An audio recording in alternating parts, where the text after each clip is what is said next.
Hello, tea friends. This is Barb Gully from Barbs Tea Service, and we are back with our podcast courtesy on TV Studios. And I'm here, as always, with studio engineer, co-host, and arm candy, Chris Gully. Here we are. I'm revved up.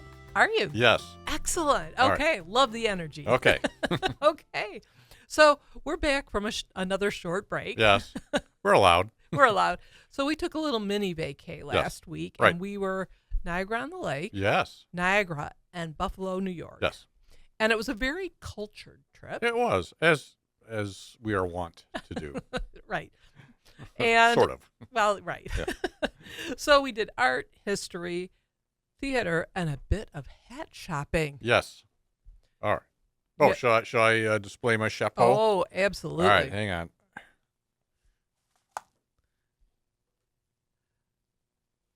Look at this bad boy. Oh, you rock that. So we were asked to for the event we're going to be attending next week. We're asked to was it kind of a 50s martini vibe Cocktail party. cocktail party. Yes. Yeah, there you go. 50s, 60s cocktail so party. this was purchased in Niagara on the Lake at a little hat shop, Right. and there you go. It looks great. Well, thank you. I love it. I And think I do rock it. you do. You All right. do. All right. And I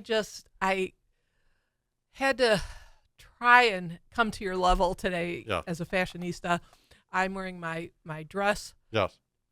Detroit Lions Yep. jersey, Uh-huh. and some pearls. So Well, there you go. I can't compete, but I don't think they had that in the 50s though. No. I'm wearing something totally Okay. different. All right. So Very good. Okay. very Fair enough. nicely. All right. Okay. So we also this week, Yes. no rest for the weary. No. We had a fun podcasting event. We did. Yes. And we're going to talk a little bit about that today. Yep. In addition to another presidential site Yes. that we stopped at. Uh-huh. Wow, we're up to 12. The list goes on. It does. And then I was the beneficiary of a very special Teacup collection, Yes. which I'm hoping we'll have time to talk about today as well. Right. So we've got so much going on, and I don't want you to get too comfortable in your studio chair Okay. because we've got that special occasion next week. Oh boy. Okay. We'll be on the road We will. again. All right. Okay. So much to talk about, and this is what we're hoping to cover today. Very good. Fortnum and Mason, 300 years of history and great tea for special occasions, Yep. or just for us. Yes. The Teddy Roosevelt Inaugural site, Which was so interesting. so interesting. The Toastmasters podcast event, Yes. and a very special teacup collection. Nice. But All right. first, tea. Here we go. Oops. Let's hit the wrong. There we go. All right. If you hit the wrong mouse, nothing happens. Here I we thought go. we might get applause. No, but- no. Okay, let's take a taste. Okay, that is very good. Isn't that good? That is very good. This is Fortnum and Mason's breakfast blend. Yes. And Yeah. So it's. If you don't want to do coffee, right. this is what you would do, and kind of reminds me when we would travel in Ireland and England, Scotland. They would often serve this, and it was good. Oh, it's delicious and it's hearty. Mhm. And we've talked about breakfast teas here before. Right. And they usually have a base of Assam. Right. Because that's quite a hearty Mm-hmm. tea leaf. Right. And this one does come from premium. Yes. They are premium Assam leaves from a farm in India. Right. Tea farm. Right. And I chose this for a couple of reasons. Okay. And first, it's a breakfast blend. We're in the studio in the Right. morning. Yeah. Seems Gotta have appropriate, it. right? Gotta have it. Yep. And then we also purchased some recently at our local Fortnum and Mason supplier, Right. Williams Sonoma. Yes. We got some wedding tea All right. Ooh. I for wonder that. why. for that special event. Okay. Okay, but I also, before we get to Fortnum and Mason and the history and all that great Right. stuff, just a Mhm. couple things. I want to show the teacup I'm using today. Okay. Show that bad boy. Look at that. Says- That's a beaut. It says 50 Yes. on it. This is something that we could have used a few weeks ago when we were Yes. celebrating our 50th podcast. Yes. But we're keeping it around because we still celebrate that, right? We celebrate it every day. And then this is what Yep.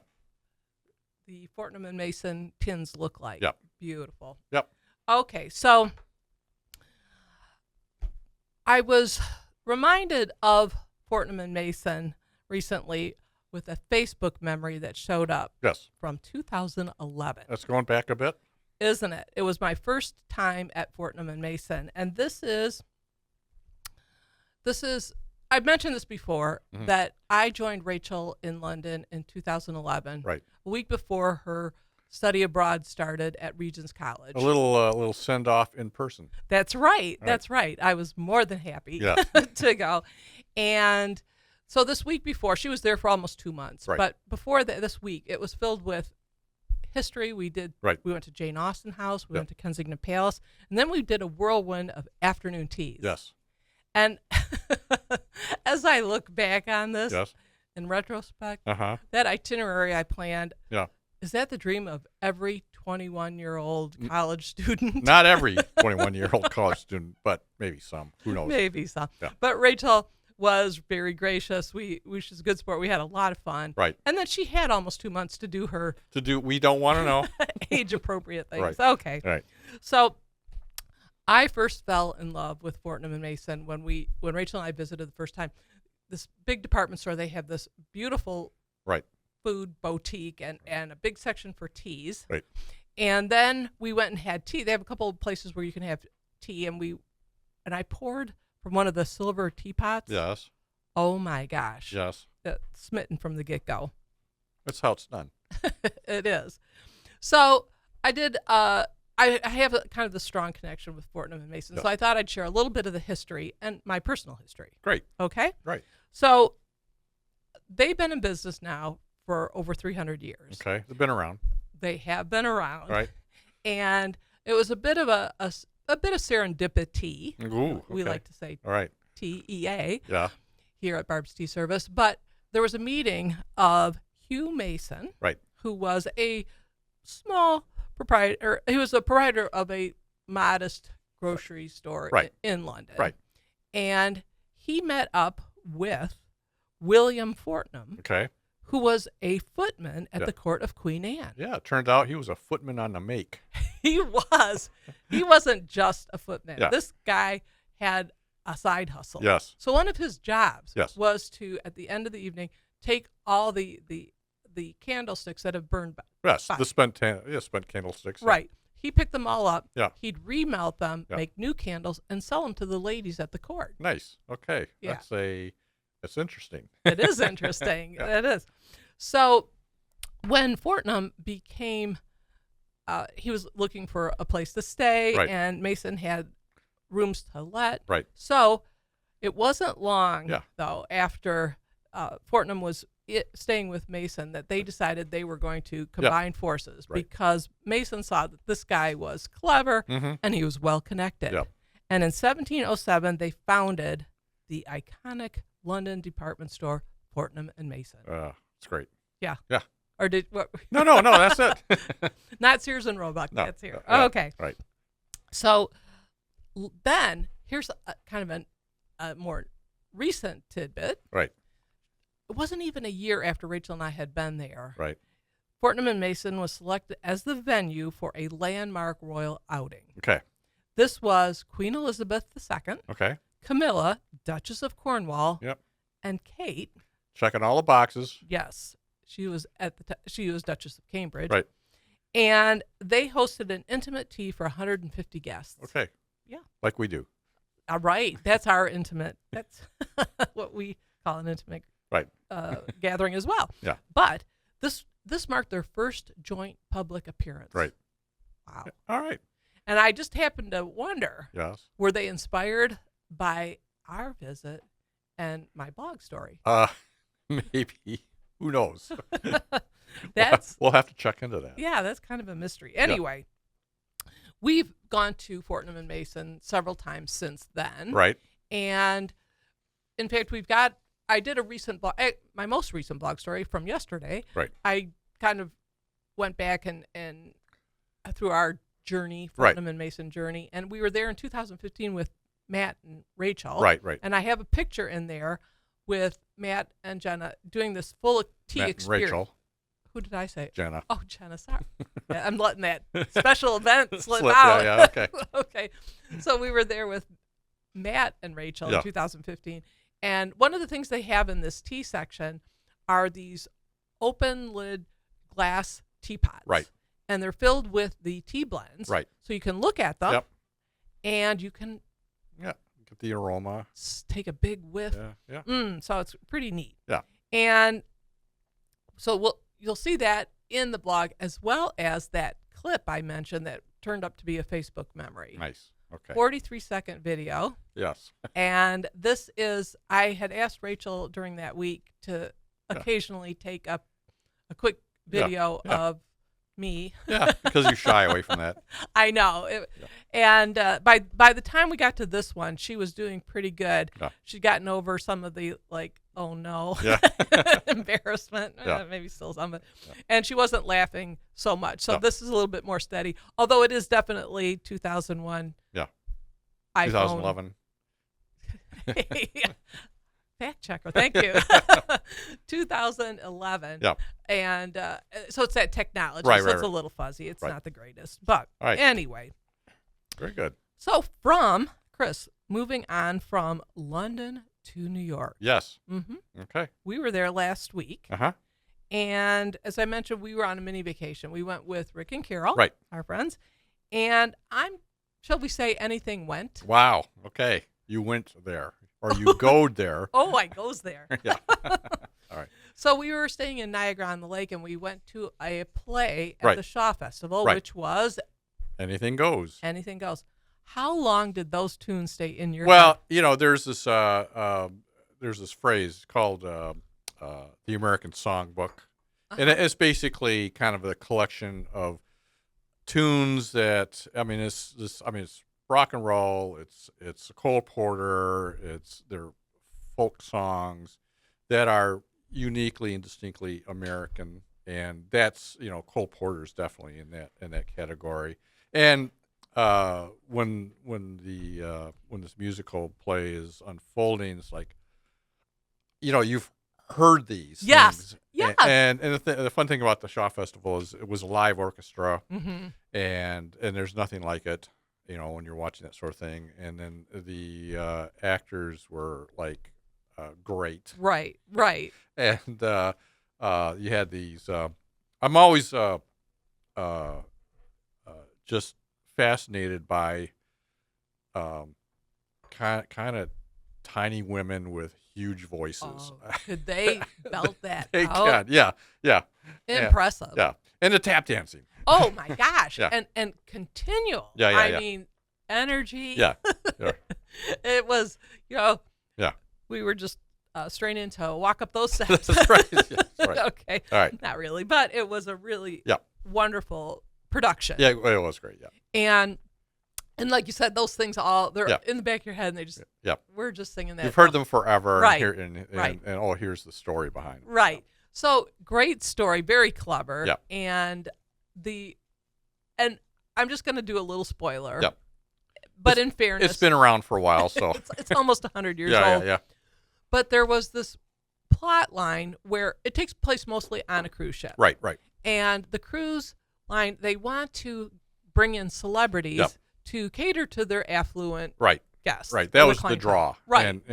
And so their celebrities kind of dropped out. Now Right. that was the precipitating crisis Yes. of the play. Exactly. And so they came up short, but through this series of mistaken identities, which is another little Yeah. undercurrent, Right.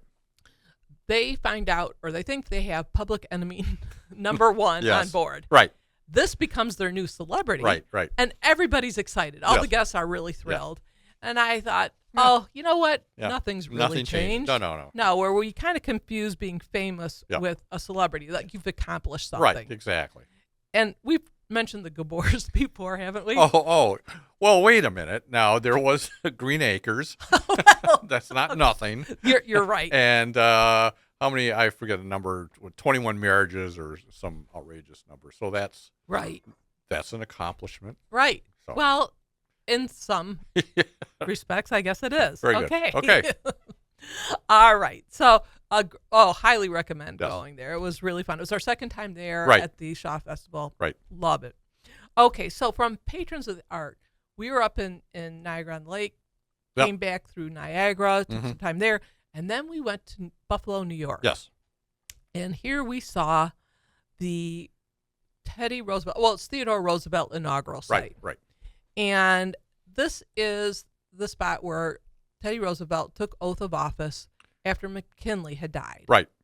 And the story, some of you are familiar with it, but McKinley and Roosevelt were both in Buffalo. Right. And after a little political beatings and that, Right. Roosevelt went back to the Adirondacks and had a family vacation. Right. McKinley made a speech at this exposition. Right. And he was shot. Right. And wounded. And he was taken to the hospital. They worked on him. They did 19th century surgery on him. Yes. Yeah. Yes. And right. And seemed like he was rallying. Right, He was right. doing okay. Yeah. But then the wound became infected. Roosevelt was summoned to come back Right. because things weren't looking too good. Right. Once he gets back to Buffalo, McKinley had died, Right. and it was suggested that he take the oath of office Right. ASAP. Right. And this was at the Ansley Wilcox house. Right. So Wilcox was a prominent lawyer and a friend of Teddy Roosevelt. Right. And Roosevelt had just recently stayed there. Right. So very familiar with this. And this is where Teddy Roosevelt became the 26th president of the United States. Right. How about that? That's it was an amazing little museum. You know. It was. Yeah. It's very cool. A lot of things going on Right. now. And I will say, before I talk more about the site, is that Roosevelt, we talk a lot about Gilded Age. Right. He's coming in. He's Right. just Yep. the He's the progressive. he's the progressive era. Right. So this is marked by trust busting Right. and consumer protection laws. Right. And he also expanded the national park system. Right. And fittingly, Yeah. this inaugural site is part of the national park system. Yes. Yes. And it was open when we were there. Yeah. Yeah. So we got to see the library where Right. he took the oath of office. We also saw the dining room, Right. toured the house. It was really Right. something. Then we went upstairs Right. to meet Hollow Ted. Yes, we did. And this is a hologram, life-size hologram Right. of Teddy Roosevelt. It was Teddy in a box. Yes, it was Teddy in the box. And what we learned later was that they had taken a reenactor of Right. Teddy Roosevelt, Right. this actor. They brought him to Los Angeles. They filmed him for an hour. Right. And then a Yeah. layer of AI. Right. Uh-huh. So they've got this life-size Teddy Roosevelt Right. at this site, and you can ask questions. Yes. The audience can ask questions. Right. Or guests. And Carol asked Teddy Roosevelt what he considered his greatest presidential achievement Yes. was. Yeah. And he listed the ones that I just mentioned Right. Mm-hmm. and more. Yeah. Right. And a few more. And a few more, and he went on. Yeah. Yes. And as our docent said, smiling, Yeah. he said he is a politician after all. Yeah. Although he did glitch. Oh, like Max Headroom? Yeah, he did. It was very much that Max Headroom, in the middle of one of his answers. So it's oh wait, this isn't the real Teddy.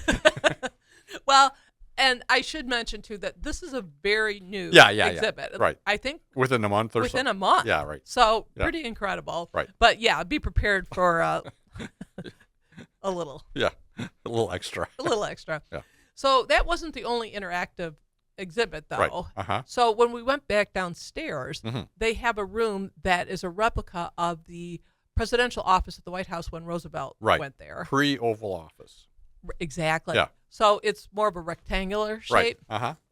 And so what you get to do is sit behind the desk Right. like you're president, Uh-huh. and then you can have your picture taken. They also will supply you with a newspaper Right. with your picture on it and a headline. Right.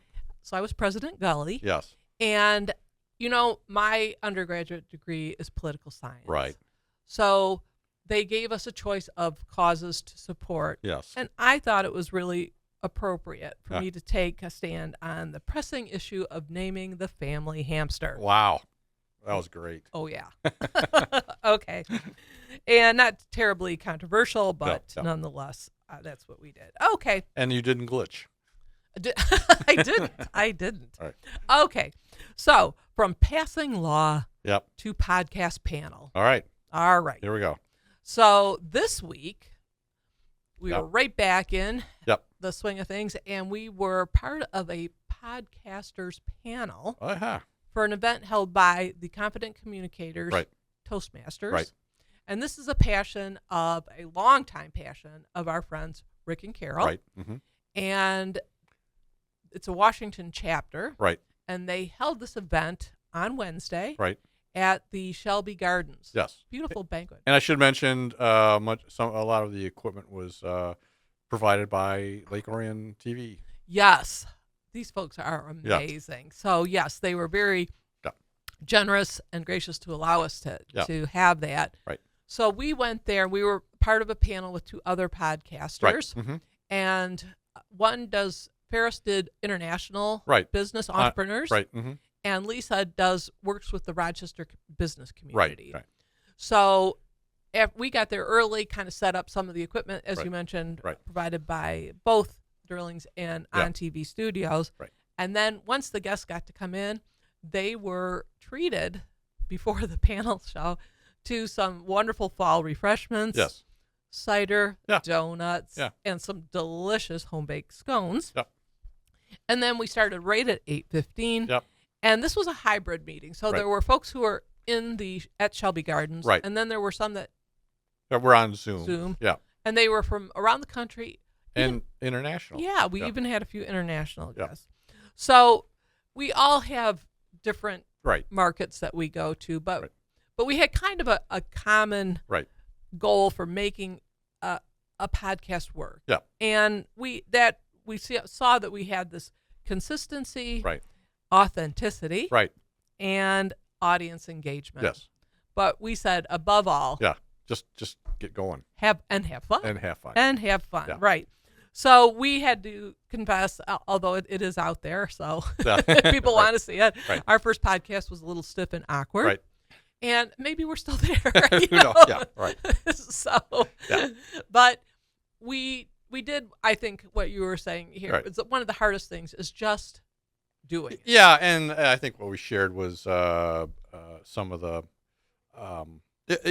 first of all, you just have fun, and then be consistent. Try to get something out on a regular basis. And I think we try that in our case, and try to be as engaging as you can. And if nothing else, you and I like this. But no one else likes this, not our problem, right? Every Friday morning, we're out to have a lot of fun. Yeah. Okay. Very good.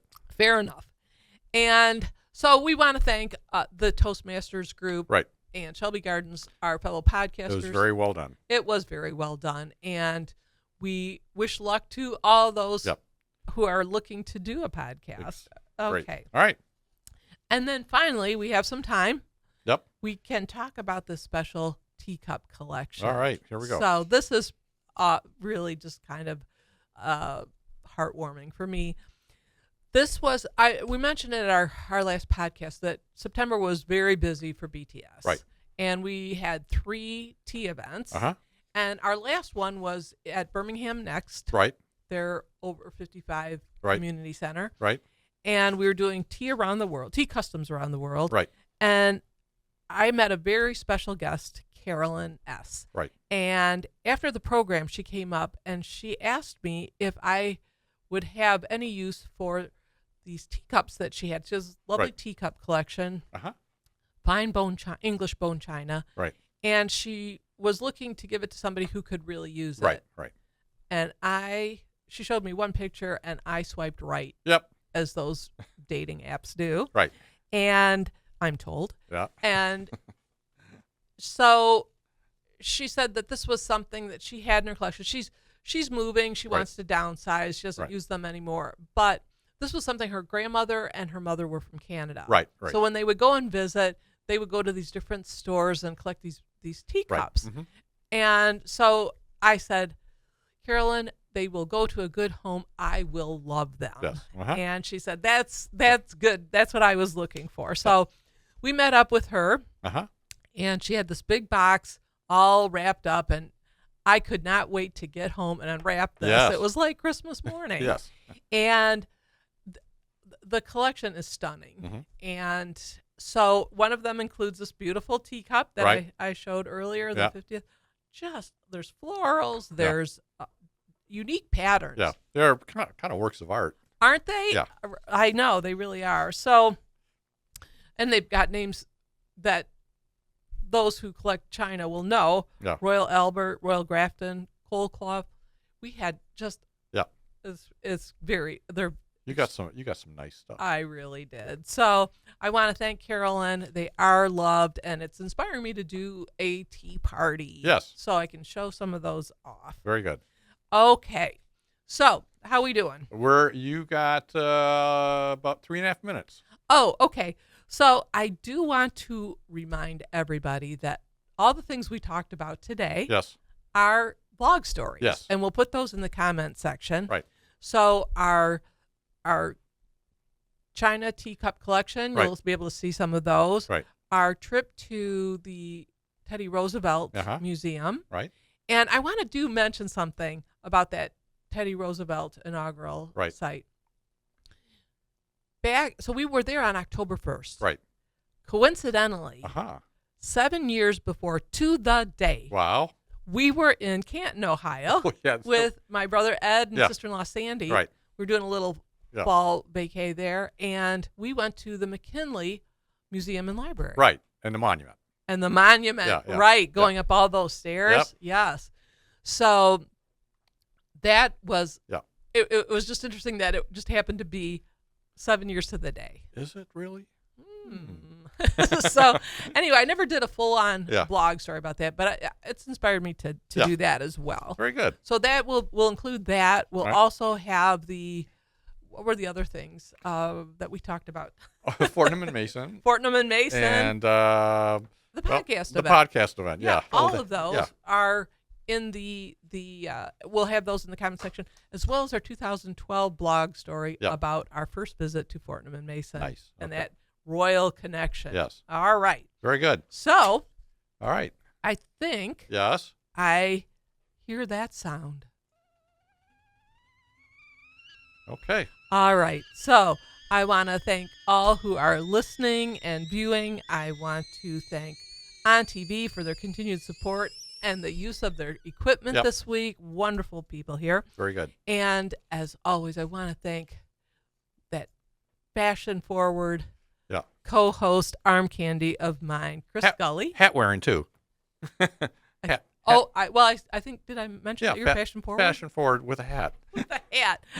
You can be fashion-forward for other things. Yes. Without a hat. Yeah. All right. Maybe not. I don't know. But it adds emphasis. You are styling. Okay. Right. You're not arm candy for nothing. Well, that's true. All right.